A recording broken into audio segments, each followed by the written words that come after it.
Hello दोस्तों, स्वागत है आपका सोल टेल्स एक्सप्लेनेड चैनल पर। आज हम आपके लिए लेकर आए हैं एक दिल दहला देने वाली इमोशंस और एक्शन से भरी मूवी। एक ऐसी मूवी जो आपके दिल को छू जाएगी। इस मूवी का नाम है सरजमीन। तो चलिए बिना देर किए शुरू करते हैं इस थ्रिलर मूवी का एक्सप्लेन। मूवी की शुरुआत होती है एक सीनियर आर्मी अफसर विजय से, जो एक सीक्रेट ऑपरेशन में 2 आतंकवादियों को पकड़ लेता है, जिनमें से एक का नाम था काबिल और दूसरा उसका छोटा भाई। इनमें काबिल बेहद खतरनाक आतंकवादी था, कई बड़े हमलों का मास्टरमाइंड। विजय की इस सफलता के बाद उसे प्रमोशन मिल जाता है, जिससे उसकी पत्नी मेहर बेहद खुश होती है और वो एक सेलिब्रेशन पार्टी रखती है। इस पार्टी में विजय का बेटा हरमन उसके लिए एक इमोशनल स्पीच देता है, लेकिन हरमन की स्पीच के दौरान उसका हकलाना विजय को अच्छा नहीं लगता, क्योंकि विजय चाहता था कि उसका बेटा एक स्ट्रॉन्ग, बोल्ड और परफेक्ट इंसान बने, एक आर्मी अफसर के बेटे जैसा। लेकिन हरमन का सौम्य और मासूम स्वभाव विजय को कहीं न कहीं निराश करता था। इसी वजह से बाप बेटे का रिश्ता थोड़ा ठंडा रहता था। हालांकि मेहर हमेशा कोशिश करती थी कि ये दूरी खत्म हो और विजय हरमन पर भरोसा करना सीखे। अगले दिन विजय काबिल से पूछताछ शुरू करता है। उसे शक होता है कि यही असली मोहसिन है, वो आतंकवादी जिसने 8 साल पहले देश पर भयानक हमले किए थे और फिर गायब हो गया था। अब 8 साल बाद फिर वही पैटर्न लौट आया था और विजय को पूरा यकीन था कि काबिल ही वो गुमनाम नाम है मोहसिन।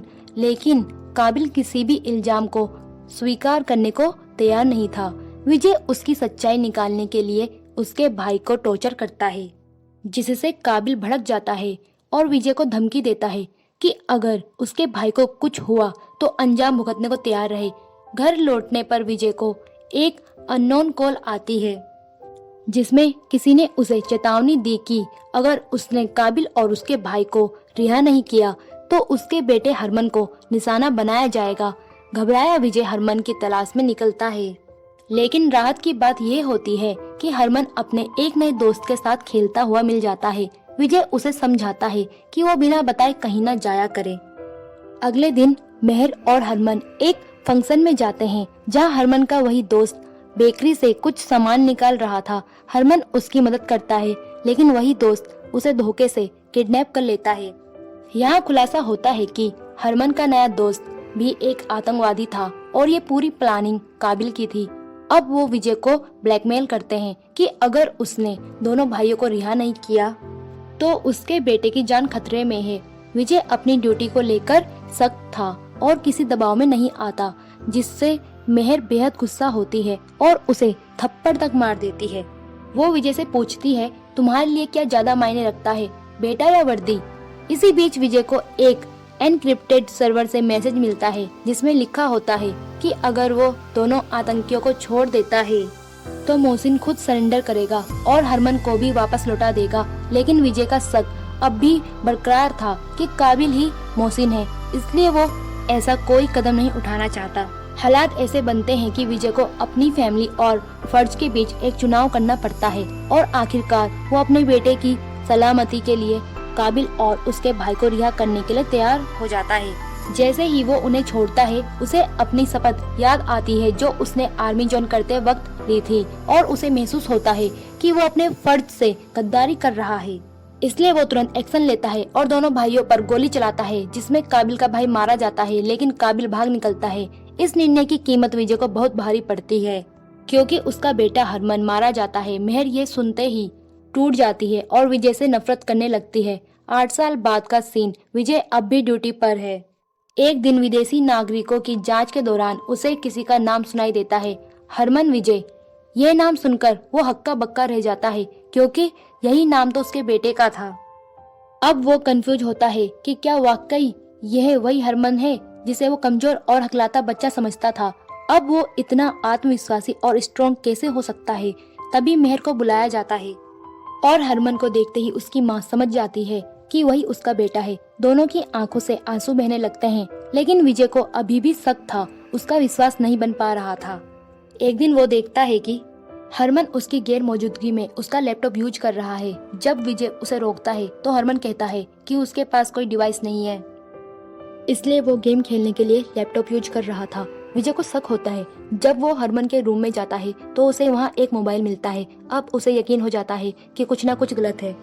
वो मोबाइल अपने कलीग को देकर जांच करने को कहता है। वो हरमन से पूछता है कि इन 8 सालों में उसके साथ क्या हुआ। हरमन बताता है कि पहले 2 साल उसे बहुत टॉर्चर किया गया। विजय पूछता है फिर बाकी 6 सालों में क्या हुआ। मेहर इन सवालों से परेशान हो जाती है और विजय को रोकती है। उसी समय उन्हें पता चलता है कि कहीं बम ब्लास्ट हुआ है। विजय को शक होता है कि विदेशी लोग ही इनमें शामिल हो सकते हैं। अब वो हरमन पर और ज्यादा शक करने लगता है। विजय जब घर लौटता है तो देखता है कि हरमन उसकी गन ले गया है। वो उसे रोकता है और पूछता है कि आखिर वो कौन है। हरमन कहता है कि वो वही है, उसका बेटा, लेकिन विजय को उस पर अब भी यकीन नहीं हो रहा होता।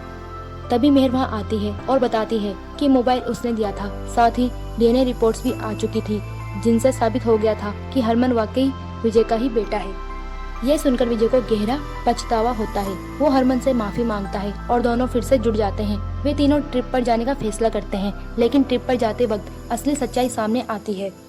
हरमन असल में अब एक टेररिस्ट बन चुका था। उसकी सोच में जहर भर दिया गया था। काबिल ने उसे बताया था कि उसके पिता देश को उससे ऊपर मानते हैं, इसलिए उसे स्ट्रॉन्ग बनना होगा और अपने पापा से बदला लेना होगा। ट्रिप पर हरमन विजय को मारने की फिराक में होता है, लेकिन तभी विजय का कलीग उसका फोन चेक कर लेता है और डिलीटेड चैट्स की रिपोर्ट विजय को फैक्स करता है। हालांकि विजय तो कमरे में नहीं था, लेकिन मेहर फैक्स पढ़ लेती है और उसे सच्चाई समझ में आ जाती है। अब मेहर भागती है विजय को बचाने के लिए, और ठीक उसी वक्त जब हरमन गोली चलाने वाला होता है, वो गोली मेहर को लग जाती है। हरमन टूट जाता है क्योंकि उसने अपनी माँ को ही घायल कर दिया था। वो वापस काबिल के पास लौट जाता है और कहता है कि उससे गलती हो गई। काबिल उसे फिर से उकसाता है कि उसे स्ट्रॉन्ग बनना होगा। यहाँ हमें पता चलता है कि काबिल हरमन को एक हथियार बना रहा था अपने भाई की मौत का बदला लेने के लिए।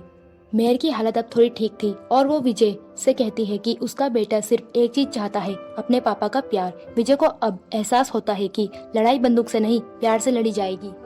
अब विजय डैम के इनॉग्रेशन की तैयारी में लग जाता है, लेकिन तभी उसे एक और मैसेज आता है कि वहाँ हमला होगा। वो तुरंत एक्शन लेता है और जनरल की जान बचाता है।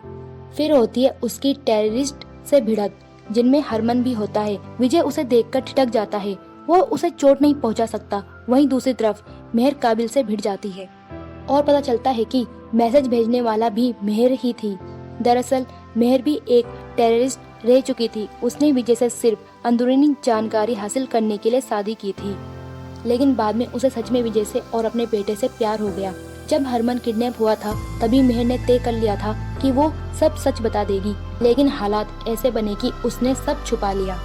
अब वो विजय और हरमन को बचाने के लिए काबिल को मार देती है, लेकिन खुद भी घायल हो जाती है और मरने से पहले विजय से कहती है कि कोई भी इंसान पैदा होते ही बुरा नहीं होता, हालात उसे वैसा बना देते हैं। वो कहती है कि वो अपने किए गुनाहों की सजा भुगतने को तैयार है, बस विजय और हरमन उसे माफ न करें, लेकिन नफरत भी ना करें। मूवी खत्म होती है मेहर के अंतिम संस्कार के साथ, जहाँ विजय और हरमन अब साथ होते हैं और उनका रिश्ता फिर से जुड़ चुका होता है। तो दोस्तों, ये थी 2025 की पावरफुल मूवी सरजमीन की पूरी कहानी। कमेंट में बताएं कि आपको सबसे ज्यादा झटका कब लगा, और अगर आप चाहते हैं कि अगली बार कौन सी मूवी की कहानी लाएं तो वो भी हमें कमेंट में जरूर बताएं। वीडियो पसंद आया हो तो लाइक करना ना भूलें, सब्सक्राइब करें सोल टेल्स एक्सप्लेनेड चैनल को और बेल आइकन दबाएं ताकि आपको हर नई कहानी की नोटिफिकेशन सबसे पहले मिले।